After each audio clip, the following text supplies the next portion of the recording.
visualizing activity. So maybe you can close your eyes, please. Alright, so imagine the blazing heat of the summer sun touching your skin as you walk through the cold, soft sand that brings a sense of comfort and joy to you.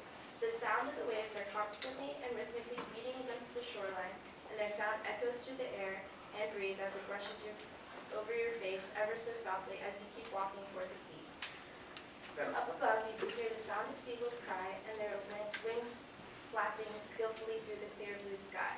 Now imagine that all that is gone, that all those feelings and possibilities are not being achieved anymore. The ocean isn't ours to take advantage of, and we should respect it and take care of it just like we do our own homes, because even though it's not our home, it's home to thousands of animals and plants and affects our everyday lives. So you can open your eyes now. So, why is the ocean important? The ocean flows over 75% of our planet, and it holds 97% of our water. It produces more than 50% of our oxygen, and we need that to stay alive. So, my 3 main points. Today I'll be talking about the ocean and why it's a valuable and irreplaceable thing in our lives that needs to be conserved and protected.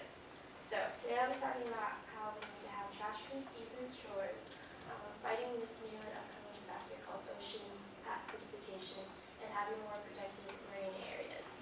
So, here is a picture of Florida Keys from the 1980s to 2010, and this is what ocean acidification looks like now. And it's a rise in pH levels, and that was corals before, and that's what they look like today. So some common misconceptions are that the coasts and coastlines do not change, but the truth is that they do change due to erosion and things that people do. And here's a picture example of it. It shows like the change from all that and then being eroded away. I don't know what the time period was, but yeah, mostly due to people. And I don't know. People think that oceans aren't connected and that they're separate, but since they cover 75% of the land, they're all connected and part of one global system and one flowing system. The ocean is so infinite that pollution does not matter. Even though most of the ocean is unexplored and still a mystery to us, pollution affects the entire food chain, including ourselves, because starting from the top of the ocean all the way to the bottom, everyone is like one big ecosystem. And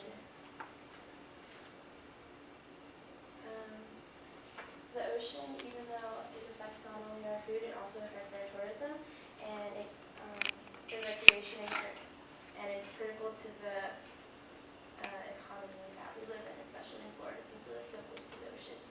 And it generates steep bills if we need to be going around and retrieving trash and finding different ways to keep this erosion from happening. So here is a graph of the acidification that I showed you earlier in the corals, and humans are currently changing the way that acidification happens throughout the world because the pH levels in the ocean are rising due to the CO2 emissions in the world. And if you didn't know, seawater absorbs this CO2 from the land, and pollution makes it worse. So here is the pH, and this is like over the years, and this is projections as well. And the more dissolved carbon that we have, the less that the pH goes, and the more that you see those effects in the coral reefs and oysters and clams and corals. And all the animals that need that stuff, that need the regular pH can't produce their shells anymore or their skeletons, and then our ecosystem kind of just collapses. And as the ocean concentration of carbon dioxide increases, so does the acidity, causing the pH to decline. And that was from oceanconservancy.org. So the last thing I'm going to talk about is the marine protected areas, which are called MPAs. And only 2.8% of our oceans are protected, meaning that 97.2% are left unprotected. And this is a picture of whaling in Iceland, and it's the illegal hunting of whales, sometimes that are endangered. And sometimes, I don't know if you guys have ever seen that show, like Whale Hunters, but sometimes like people in Japan and Iceland and Norway are the most common places where whaling occurs.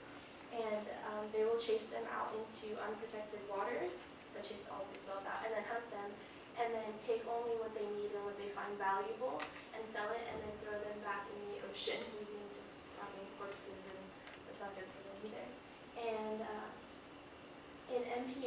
activity is strictly like watched and no illegal activity can occur, but since only 2.8% of it is happening, at least 97% unprotected, and things that where human activity is not strictly watched. And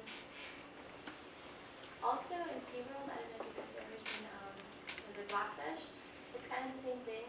They will chase the whales out even though it is illegal, and all the whales that they do have, they're not supposed to have them, and they will cut them open and then pour rocks in them and then leave them in the ocean to die. And if you didn't know, most orcas don't speak the same language, so when they're put into captivity together, they're not able to communicate with themselves, which makes them angry, which makes them have all those issues with SeaWorld. So now that I've talked about my 3 main points, it's time to act. So raise your hand if you're willing to donate and to Planet Protect Ocean. Sorry. Okay, thanks. And if that's too much to ask, at least take into consideration coastal cleanups and take